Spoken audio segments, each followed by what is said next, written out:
Hey, today's the Super Bowl Sunday, and there's a lot of people going to be watching the game. But what if you could get in the game? Hi, I'm Nick Smith, and this is The Bottom Line, recorded February 4th, Super Bowl Sunday, 2018. So 100 million people are going to be watching this football game today. You know what's so important about that number? Is none of them are in the game themselves. If you had a chance to get in the game, wouldn't you take it if you had the skill and the size and the athleticism? I think we all would. But a lot of times in life, we sit on the sidelines. We disqualify ourselves from getting in the game. Perhaps some of you need to get in the game of your relationships with spouses or children or siblings or coworkers. Perhaps some of you need to get in the game of your faith. You've just kind of been watching it from a distance. Today we're going to talk about David and Goliath, one of the most famous stories in the Bible. Normally we focus on David overcoming this amazing giant obstacle. But today what I want to focus on is who wasn't in the game that day. You see, because for 40 days, Goliath came out.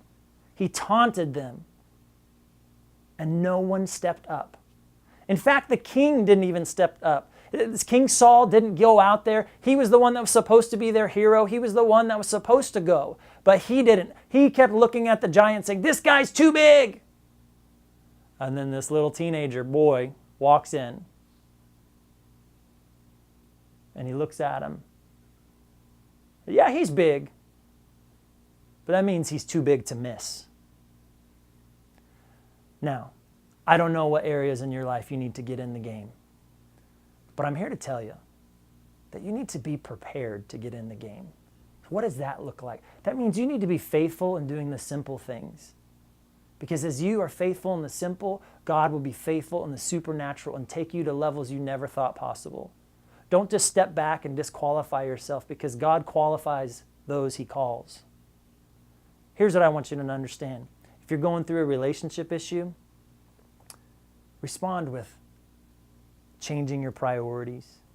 Respond with putting your kids first, or your spouse first, or loving them, or taking those moments, giving kind words and compliments and saying I'm sorry and doing these things, and this is going to go a long way. Get in the game in your relationships. In your faith, you need to be active in your faith. You need to volunteer. You need to be in your word, and you need to say, okay, what is the pastor's vision? How can I support that? How can I get involved? And go after it. Now here's one of the most important things I want you to understand is you need to learn to use the right weapons when you get in the game.